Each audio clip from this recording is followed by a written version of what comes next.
episode of Progress, Potential, and Possibilities, discussions with fascinating people designing a better tomorrow for all of us. I'm your host, Ira Pastor. Welcome, everybody, again to another episode of our show with a returning guest today that has been involved in creating a better tomorrow for so many people on many different fronts.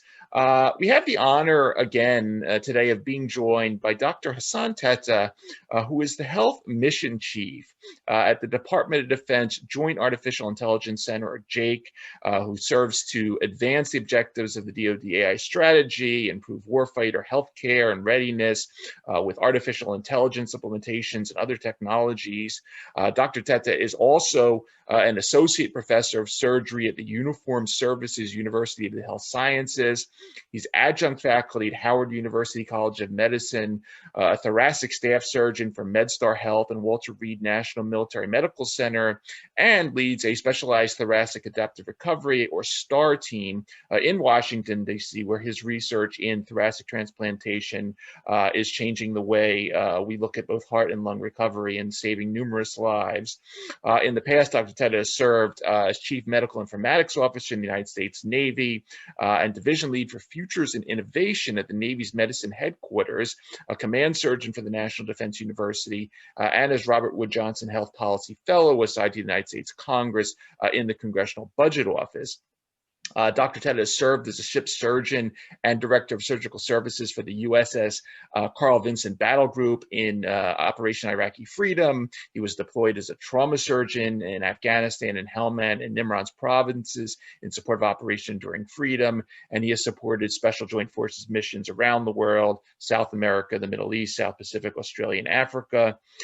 He is, in addition to everything he does, he's an extremely accomplished author, including his books, the novel The Gifts of the Heart, Star Patrol, co-authored with his son Edmund Tetteh, as well as The Art of Human Care, and what we'll be talking about today, The Art of Human Care and COVID-19, both books illustrated by his daughter Ella Blue. He has published numerous articles in surgical innovation, health information, ethics, wounded warriors. Dr. Tetteh received his bachelor's from State University of New York, his MD from SUNY Downs State Medical Center, master's in public administration from Harvard Kennedy School of Government, his MBA from Johns Hopkins, and his master's in national security strategy with a concentration in artificial intelligence from the National War College. In addition to everything else he does, he serves on the board of the New York-based Arthur Ashe Institute for Urban Health, the Fayetteville, Arkansas-based Champions for Kids, and Miriam's Kitchen in Washington, D.C., which is a nonprofit that works to end chronic homelessness. Dr. Hassan Tetteh, thank you so much for taking the time again to come on the show. Oh, thank you, Ira. It's so great to be here again with you. It's great seeing you. I'm really looking forward to our discussion today, especially with your new book, The Art of Human Care for COVID-19. And, you know, for everybody that's watching and listening, if you haven't watched the first episode, I suggest after this, you go over and take a look at that, or beforehand when you're before you watch this episode. But today we're going to start on a kind of interesting front. And I'm going to, Dr. Tetteh, because this new book starts off not really in 2021, but about 2,500 years ago, where you sort of walk through a scenario that you were studying in national security studies at the National War College, where you go through sort of the Peloponnesian War and some of the strategies, not just the military strategies that enabled a very small city-state like Sparta to overcome the Athens, the Athenian world. But at the same time, what was lesser known to me and probably a lot of people is the fact that Athens was at that time, 2,500 years ago, suffering this strange pandemic known as the Plague of Athens. Sort of scholars still debate on what exactly it was. Killed about 100,000 people. Let's start off today, 2,500 years ago, a little bit of what was going on in the sort of the Greek world, the city-state empires, and because we're going to draw a little later in the show some of the parallels here, but talk a little bit about the Athenian plague and sort of how this sort of upended the world at the time. Sure. Well, that's a great place to start. The book, this new book, The Art of Human Care for COVID-19, kind of brings into play many principles that I have for some time actually studied and pondered and thought about. It turns out, believe it or not, plagues are nothing new to human civilization. They have been around pretty much ever since humans have existed. Obviously in varying degrees because we have different populations and sort of distribution across the world over our existence. But that one in particular, I bring to attention in the book because it is one of those focal points in which, during my studies at the War College, I happened to be the only physician in a class of very accomplished, senior military officers, and I was the only medical doctor in the class of my esteemed colleagues of about 200. So one out of 200. So my other 199 other students were military folks and folks from different agencies within the intergovernment. And the way that the National War College curriculum is organized, as you can imagine, is discussing national security strategy. And we do that from a number of angles, historically, contemporary, and also looking at each individual campaign and looking at the elements of those sort of principles that define national security strategy for the group or the organization or the population that we're studying. And of course, which is kind of like the traditional National War College, we tend to spend a lot of time on the Peloponnesian War, and in particular, the writings of Thucydides, who was the Greek scholar back then. And what was interesting to me was almost in every single one of the campaigns that we studied, whether they were the ancient ones or even some of the modern day campaigns, and we looked at the, sort of dissecting the strategy and sort of how the war and the conflict conflicted, how all of those things sort of impacted the population. It was never lost on me that there was always a health angle as well. And what I mean by that is, when we learn national security strategy, we think about the elements and the sort of the instruments of power, as we like to call them, the diplomacy, their information, military, of course, and in economics. And if you think about how, societies, great societies, wield their power or deal with conflict, they do it diplomatically. They wield information. They use their military strength, and of course, they use their economics. Now, if you have, great strengths in diplomacy and in information, and your military is strong and your economics are strong, then you tend to be one of the great superpowers of the world, right? That's not a surprise. And so, despite those four elements, one element that I always look to, and again, my bias, of course, coming from the place of being a physician, was also to look at the health angle. And so, to specifically hone in on the Peloponnesian era and specifically the war of that time, there were great scholars that were writing about this incredible plague that had pretty much, as you mentioned, decimated, Athens at the time, prior to the the great loss of Athens to Sparta. And when you think about what happened during that time, we had these great erudite, incredible leaders, military thought leaders, political thought leaders, people that Pericles, like these giants in sort of the history back then that were leading this great society. And unfortunately, they succumbed to a plague. And it was Athens' decision as a society to close their walls and basically isolate themselves, which is, kind of not uncommon that you do in a pandemic. You don't want people to come in, or you don't want people to get out, so you don't spread the disease. But in doing so, they also closed off, their society, and internally, lots of people suffered and died. And if you think about the writings of that time, specifically related to the plague, and you look at the art, you can appreciate this tremendous suffering. Pericles died ultimately from the plague, and when he did, there was also a host of other leaders that also passed away during this time. So you think about this great society that lost its great leaders, and then had this pain and suffering of many families losing loved ones, and there's this sense that you feel that there must have just been so much despair during that time, almost a loss of faith, in their gods and wondering what is going on. I mean, this is just terrible. How could we be living in such a terrible time? And I really appreciated that from the health angle, because I recognize that impact to their society from a health standpoint fundamentally impacted the political, economic, social, and technological structure of Athens as a society. And if you take that as the one example of how plagues, totally impact society, sometimes for the good, sometimes for the bad, but mostly in a very significant way nonetheless, you realize that, plagues change the world when they happen. And there's something to be said about, an epidemic and a pandemic. A pandemic is something that it impacts the entire world. And during that time, most of what we know as society was centered around Athens. So they were the center of civilization at that time. And this plague, this very terrible, disease, just ravished their society. And I believe, and I wrote about this in my writings, in the analysis of what were the causes, what were the impacts, and what were the consequences of the pandemic. In the context in relation to the war, I suggest that it was in fact the plague that had a very pivotal,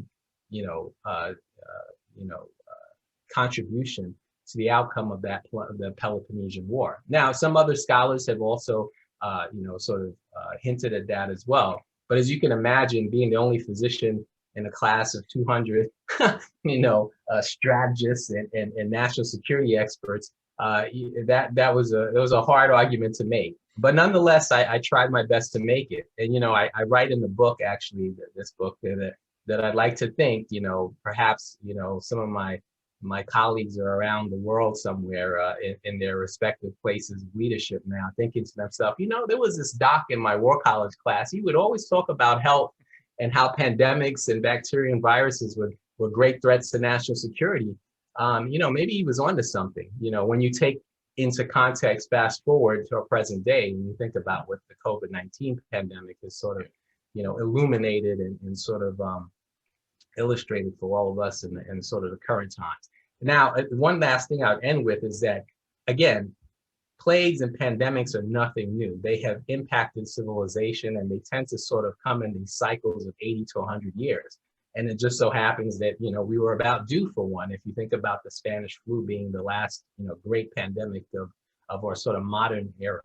And I think that, you can see these very significant parallels among all of the different plagues throughout the ages.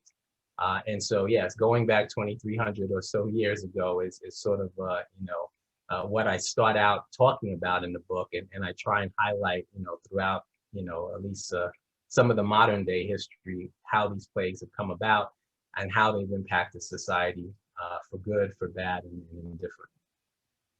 Absolutely, and in the book, you take us for that walk from the Athenian plague. You go to the Black Death, the Spanish flu. Obviously, you and I didn't experience those.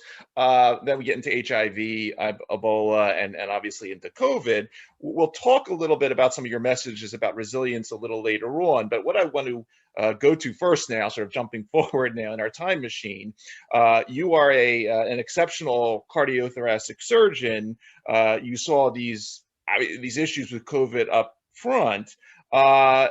In your own life, you talk about you lost 2 aunts and uncle, and then not only sort of in your immediate circles and your patients, of course, but you run in some circles with some really smart people that were saying to you, man, this doesn't sound too serious. And you were saying, no, this is pretty serious. Talk about sort of what you experienced in the early days of COVID as a practitioner, as a cardiothoracic surgeon, and ultimately, what was the purpose for writing this book in the first place? That's a great question, Ira. Oh my gosh, what a relevant question. Not only, I would say, a year ago, so when we first were all experiencing this, but even today, literally today. And let me start with today, and then I'll go back a year. So even today, a very good friend of mine from New York is, going through a very difficult time right now. His younger brother is in the hospital with COVID and not doing very well, unfortunately.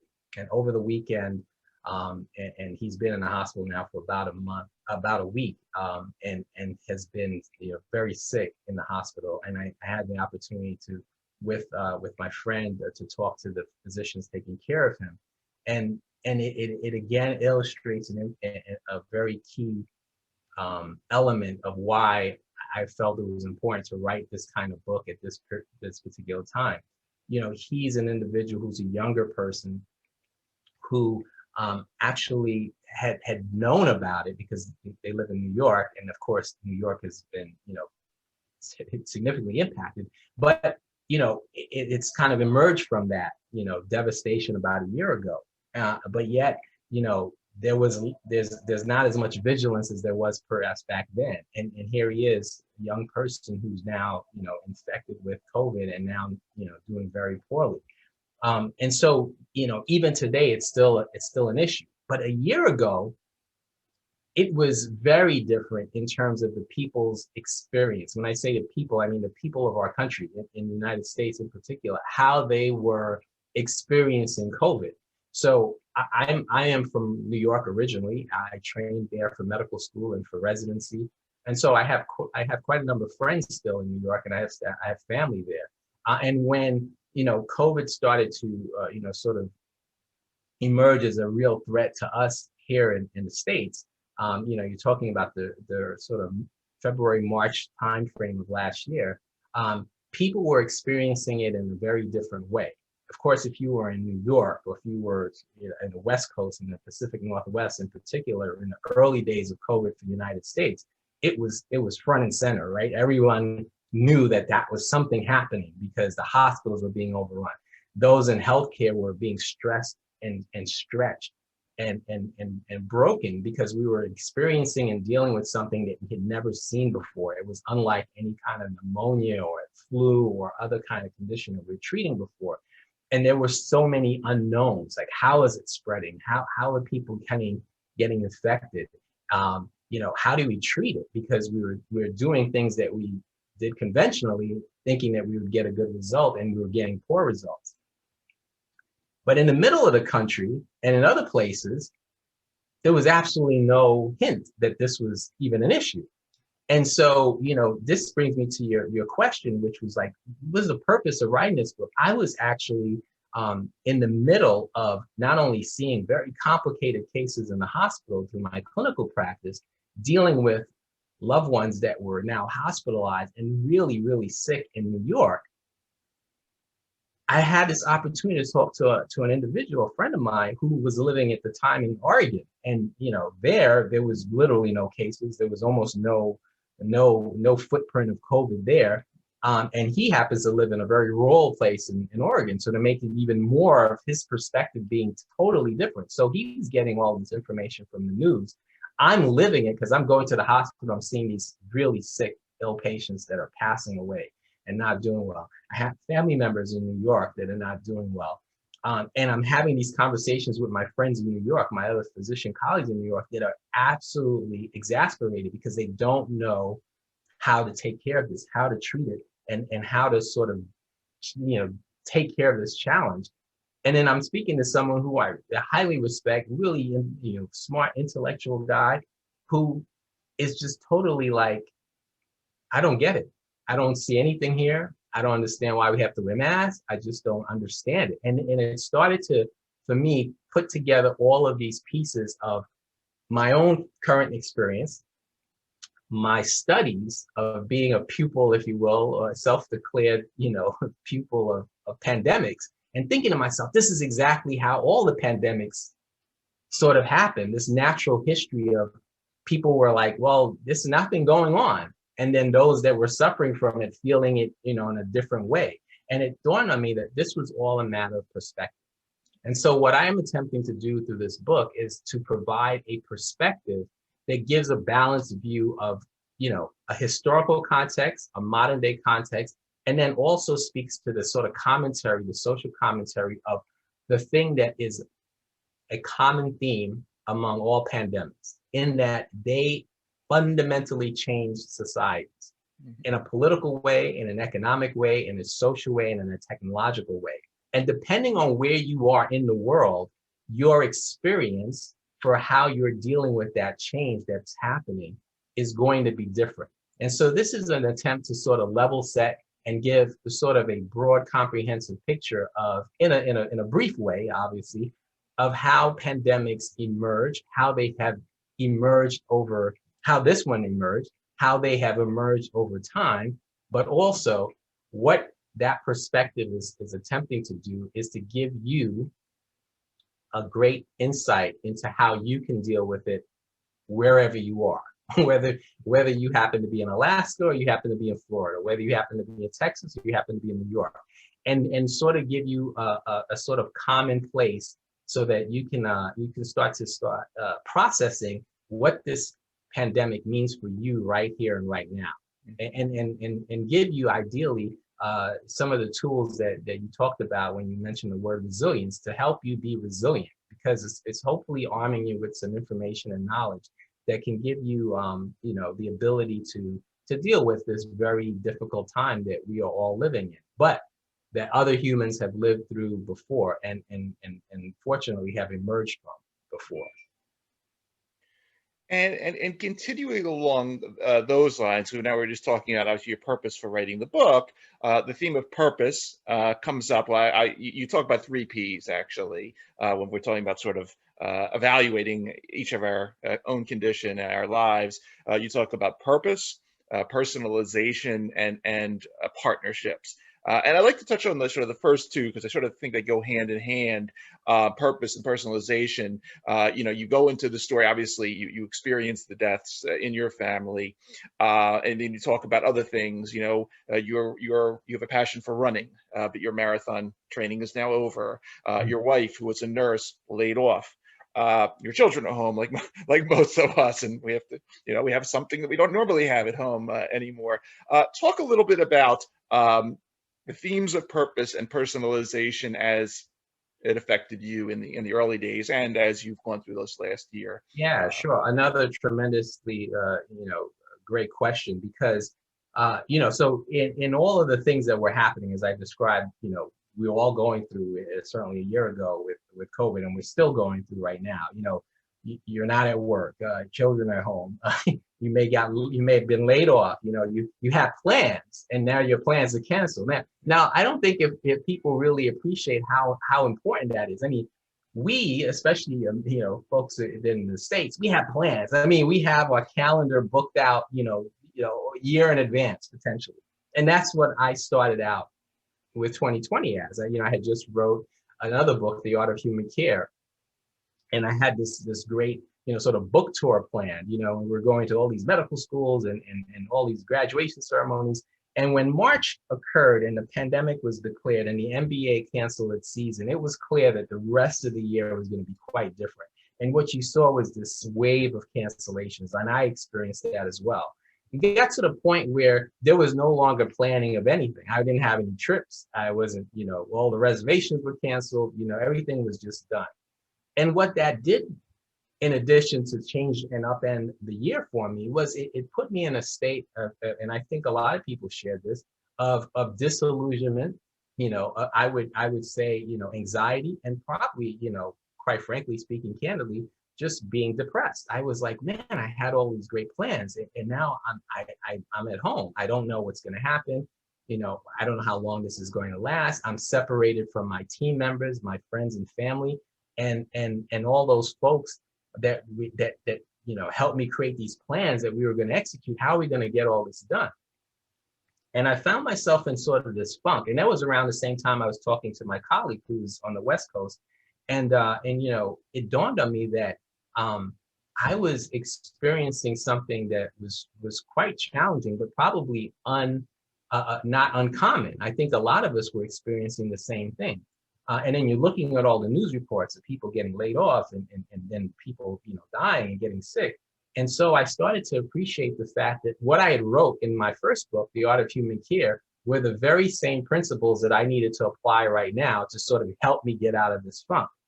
What was my purpose? I mean, was my purpose that I had all of these events lined up? Well, in part, perhaps I was trying to use those events as a means to sort of catalyze my purpose. which was to help people and to heal and to inform and to help educate people about, what they can do to overcome challenges in their life. And here I was facing one myself. I'm in the middle of COVID. I don't know what's going to happen.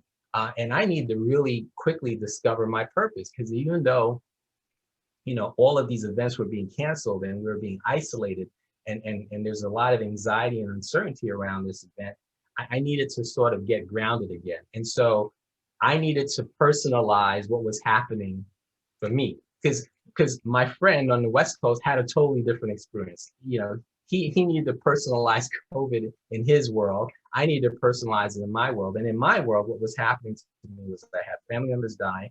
I had this sort of immersion of COVID in the clinical world that I was seeing every day. I'm talking to my friends, both in New York that are dealing with it, and then some throughout the country who haven't seen it yet, that are waiting and anticipating.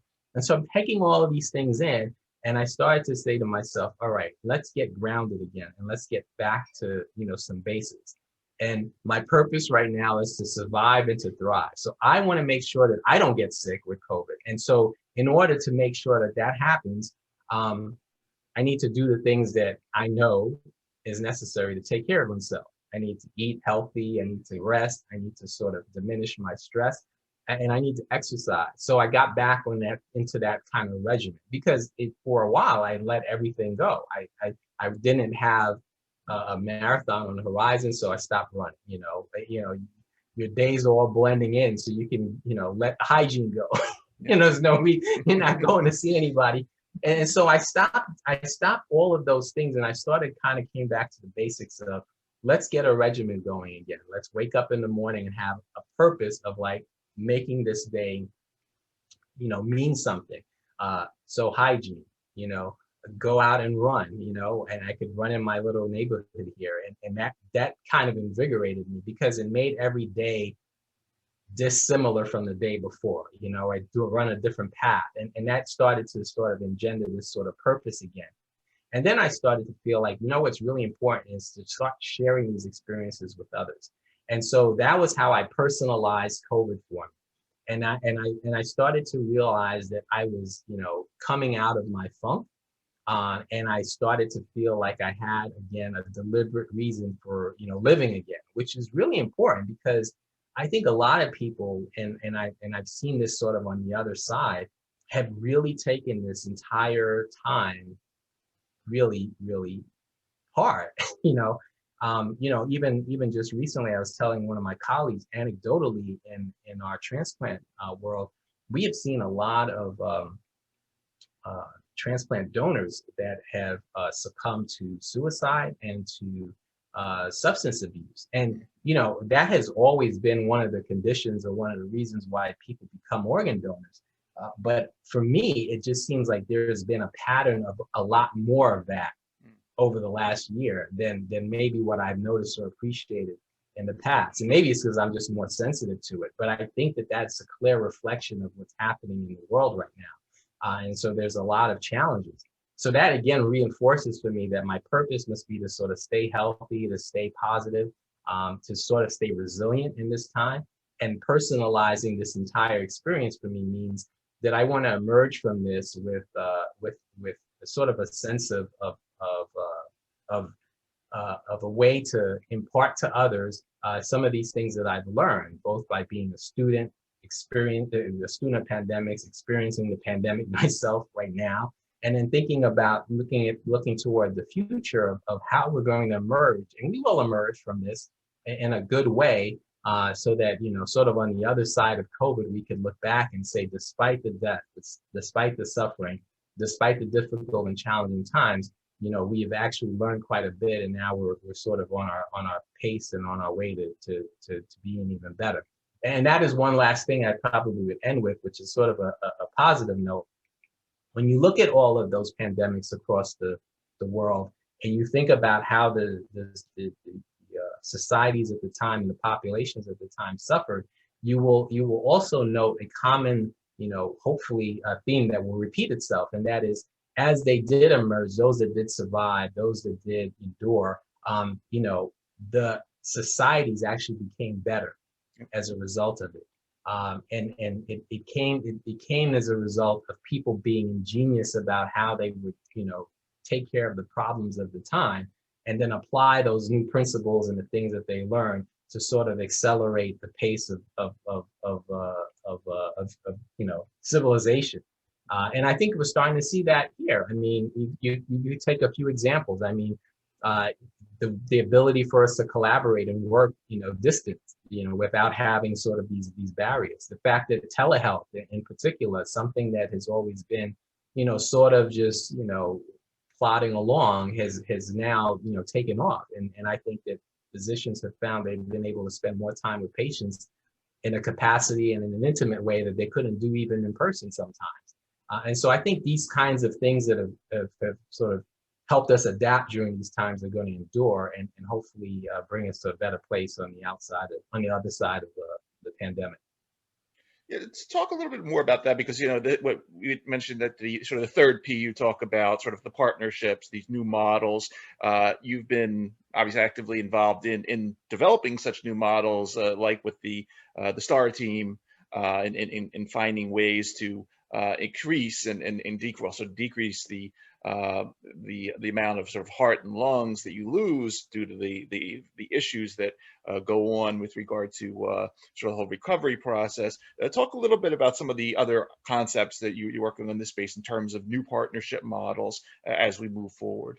Sure, I'll highlight the STAR teams model as an example first, and then talk about some more of those other ones. So Please. For us, during that time, particularly last spring, when you think about when things were just totally being shut down, travel was pretty restricted, but people were still getting sick. I mean, people still are having, heart attacks. People are still, developing end-stage lung disease. And so people still needed, the very sophisticated, therapeutic transplantation for their lives. And so in the midst of a pandemic, when travel's restricted and, teams can't go back and forth between states to go to where the donors are and bring them back to where the recipients are, we found ourselves in the state here in this area, in the DC metro area, where, donors were still available, but the teams couldn't come because of restricted travel and so forth. And so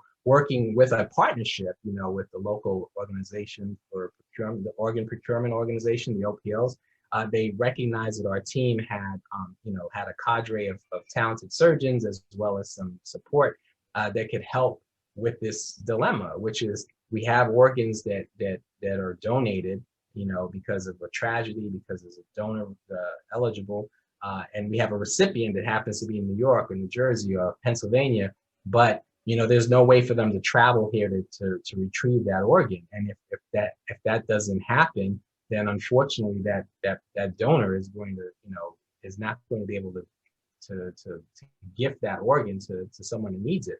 And so that's where we came in with this partnership, and in sort of developing this partnership. What we were able to do is collaborate with the teams that were in need of the organs and the local organ procurement organization here, and our team could recover the organs. We could communicate with the other centers that were in other states and tell them, hey, this is what we see. We can give them sort of a virtual assessment of the organ, and then through coordination we could recover the heart and the lung for them, and then by courier send it to the recipient facility. And this became something that for hearts and lungs is very uncommon. And so during this this time of the pandemic, we sort of changed the paradigm. We sort of illuminated what was possible, and of course engendered trust through that whole process. And over time, after doing many cases actually, what we were able to do was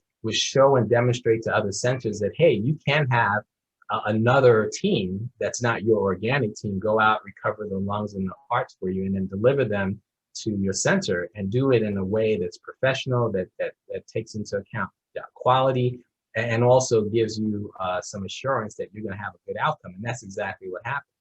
So we did almost 30 transplants during that time, the spring and early summer. And that was incredible, because if it wasn't for our team, unfortunately, the reality is those organs may not have been transplanted. and those people that were in need of them on the other side wouldn't have had it. Now, that's just one example of a great partnership that occurred during this. One of the other things that happened, and I'll highlight two other examples, is that in this sort of remote, distant kind of environment we found ourselves in, and disconnected from our teams, we had a lot of conference calls. We had a lot of Teams meetings, Zoom calls, and we were all searching, like many were, for like, how can we solve some of these great challenges and problems? And one of the problems that was very sort of immediate in terms of like clear and present as an issue was the challenge of childcare and education. Yep. Here you had a lot of parents at home with children that could not go to school because the schools were closed, right?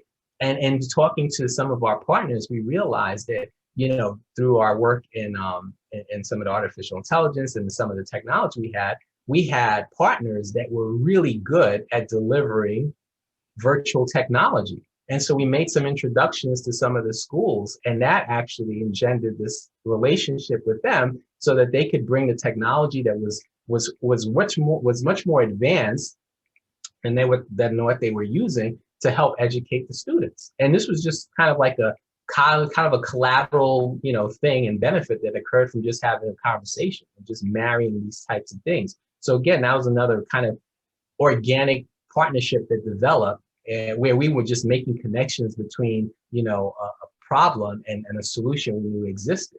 And now in sort of kind of bringing it to even, more concrete example of our own current work. What we discovered is, through our collaboration, even though we were distant and we weren't sort of connected, we were still able to, have the partnerships between, people that were working in disparate locations. And I'm talking about like the work at the JAIC right now, where we were able to bring together coders and software engineers and individuals that were working in different agencies, intergovernment agencies, to help us get data that we could use and leverage to develop a platform, which has been written about as Project Salus, and that became this artificial intelligence solution that took data from a whole myriad of disparate places to really address a problem, which was, hey, COVID is impacting supply chains, it's impacting the capacity of hospitals, it's impacting the ability to get resources to where they need to go. What can we do, and leverage AI to help us as decision makers, and those that are making these decisions from the public health standpoint, from the security standpoint, to help give them insight into how they can deliver resources to where they need to be, almost in a predictive way. And that all became, one of the greatest illustrations of a partnership all coming together and sort of bringing to fruition a solution and a platform that, has had great benefit during this pandemic time, and also is created something that could be a solution used, even beyond the pandemic. So, I think again, this illustrates again this sort of purpose, partnership, and personalization all kind of coming together, especially in the time of COVID. Absolutely. One other area I'd like to talk on, and then and it's a dark topic, but we'll come out of it and we'll come back to resilience. But I want to stop here for a couple of minutes and just talk about, unfortunately, death. Because you write in this book, obviously all physicians experience and have to deal with death. Right. But the last year, it's been a little, a little more than many would normally expect. Right. Now, you obviously had some unique experiences, and in the last show we talked about, you almost died of bacterial meningitis at a young age, so this basis of art of human care and your theories in that book. You also document in your other book, Gifts of the Heart, as a young military physician, you see death different. You see other types of death that right. People in the hospital don't normally see.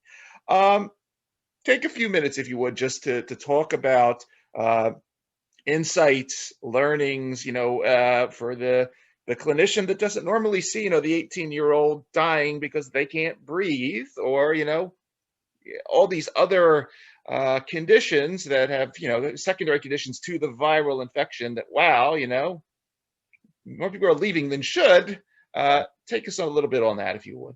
Yeah, I do spend some time in this particular book, sharing my experience with death, obviously all the things that you outlined. And in fact, in one section of the book, and this was at a time where we had reached a sort of this very critical milestone of in the world of like 2 million people passing away. And I think kind of like use the global number because, we're all connected in some way, no matter, if that person has passed away in Zimbabwe or in Thailand or here in the States, that's a life that was taken, arguably prematurely. Had it not been for the pandemic, those people would still be here.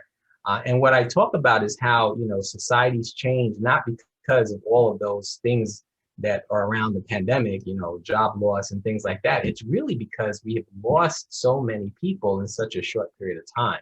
That in fact is really kind of where the real change comes from, if you think about it in a fundamental way. Now, all of us are going to die. It just is just a natural condition of the human existence. And what I do in sort of that moment of reflecting on all of those lives that we've lost is try to engender for those of us that are still here a sense and a sort of realization that you have an opportunity to sort of re-examine your life and to use the death of all of those people, even if they're not people that you know, and if they're not your loved one or your acquaintance or your friend or colleague or family member, to still take that time to sort of reflect on the passing of this person that occurred because of this devastating pandemic, and think to yourself, what is it that you need to do and want to do in life that can be of meaning? Because all of those people would do anything, if you think about it, to change places with you right now, to still be here, to still be able to hug that son or daughter, to still be able to spend that time with that wife or spouse or partner, to still be able to go to work and see their friends and colleagues and their teammates, right? But they don't have that opportunity. And so if you do nothing else from this conversation, just think about the fact that you are still here. The fact that you're listening to Ira's words and my words means that you're still here in the midst of a pandemic that has actually claimed the lives of many, many people. And those people that are no longer here would do a lot to be in your position. And so in some ways you have, believe it or not, been given a gift, no matter what your condition is, whether you've been laid off from your job, whether nothing has really impacted you in any way, or if you've been someone that has lost 10 family members, which I, unfortunately have come to know people that have been in that situation from COVID. Think about the fact that you're still here. And the fact that you're still here gives you this tremendous gift, and more importantly, the opportunity to sort of make the days ahead so much better than the days before. So in speaking about the death, what I try to do is highlight the fact that, yes, this is really a key, important, and incredibly devastating time that we've lost so many people in such a short period of time to this one, terrible disease. But if you're still here, this is now your moment, your opportunity, and I would argue your responsibility to make those deaths that occurred mean something. If you know of a dream or an unfulfilled, objective or goal of one of those dead people that you know of, then think about how you can sort of, take that, lost opportunity and make that opportunity something that you can play upon and sort of bring into your world. And if you don't know any of those people, again, I would just say reflect on the fact that so many people have lost their lives, and think about what is the meaning of your life right now and how can you make it even more meaningful moving forward. And that's the way that, I try and highlight this really significant, impact that we've all had on our world of losing so many people prematurely. Looping back now to the early history lesson and the timeline, obviously, you walked us through the Athenian plague, Black Death, Spanish flu, into today. And then, talking about the connections as you did earlier, and I'm just quoting from the book here, connection is that society fundamentally changes with each one of these global pandemic events. How we adapt, emerge, and evolve has consequences, and how society collectively adapts, emerges, and evolves from pandemic has global consequences and impacts lives for generations. Take us out, if you would, with your visions for the new resilient 2022, 2032, wherever we're going with this, and some of your thoughts on how we, United States, Europe, Africa, Asia, how we are all going to now change and positively adapt for the future. Yeah, I think we've seen a number of those sort of things as you highlighted happening, even present day, right? And the fact that if you step back and think about, just the marvel and the incredible advancement of the vaccine technology, right?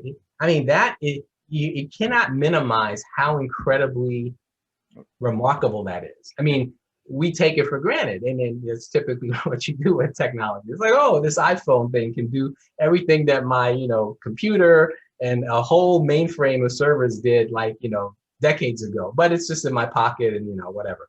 But you think about how technology has helped rapidly develop and scale and produce a vaccine that is now giving us hope and promise for sort of emerging out of this, fundamentally biologically resilient, if you will, to this pandemic. Think about what it can do in the future. The ability to accelerate and develop drugs and vaccines and therapies in a much faster, efficient, and effective way is going to have huge impact and repercussions for the diseases that we still face and will face in the future. So I think that's like obviously one clear example of how, if it weren't for the pandemic, we wouldn't have developed and accelerated these technologies to be able to produce these vaccines in such a short period of time and in such quantity. So that again is an amazing thing. I talked about and highlighted earlier the platforms that allow us to collaborate, and do what we're doing right now. I mean, if you think about, unfortunately, had you lived through the Spanish flu, collaboration at work and productivity was in significantly impacted, right?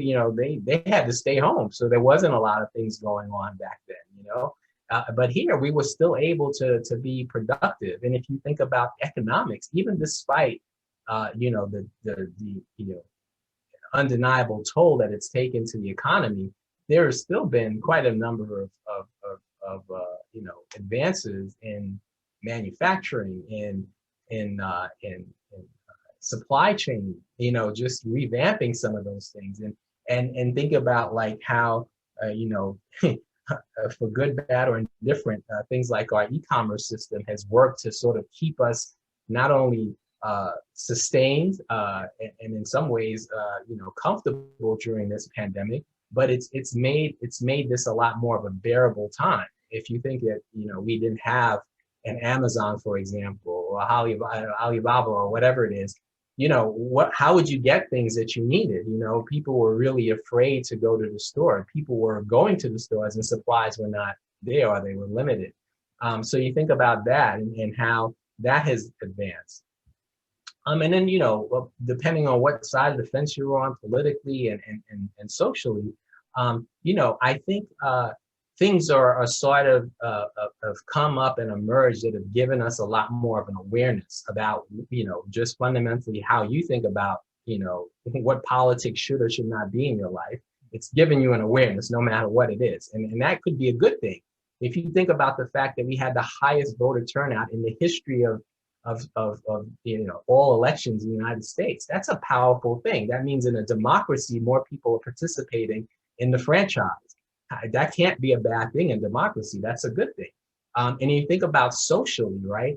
Yes, we have been distanced from each other, but I would argue that as we emerge from this, I would like to think so, that you are going to appreciate, or you should appreciate, so much more the relationships that you had with individuals, the relationships you had with family and friends, and really relish and think about those relationships that may not have been as important to you, and probably discarding those, but those relationships that are really important to you, nurturing them and making them even more stronger and powerful moving forward.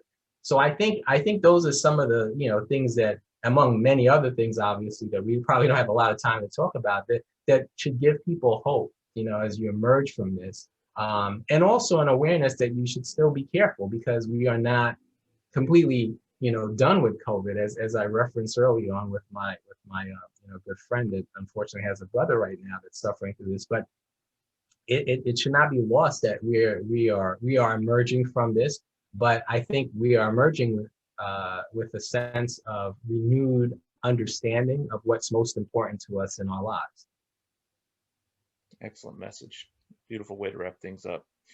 It's always fascinating listening to you, Dr. Tetteh, and just everything that you're doing, and really, you know, want to thank you for promoting this message of hope and resilience, and that you know, we're going to get through this, getting through it, and individuals like yourselves that are sort of at the epicenter of everything are just so important to hear. You're not just your stories, but these messages of for a better future. For everybody that's going to be listening to this episode on the podcast network or watching on the YouTube channel, you've been listening to the amazing Dr. Hassan Tetteh, Health Mission Chief, Department of Defense Joint Artificial Intelligence Center, Associate Professor of Surgery at Uniformed Services University of Health Sciences, Adjunct Faculty at Howard University, Thoracic Staff Surgeon at the MedStar Health and Walter Reed National Military Medical Center, head of a Specialized Thoracic Adapted Recovery team down in Washington, D.C. Please pick up his books, or what are his books? The Art of Human Care, The Art of Human Care for COVID-19, which is the current book, Gifts to the Heart, Star Patrol.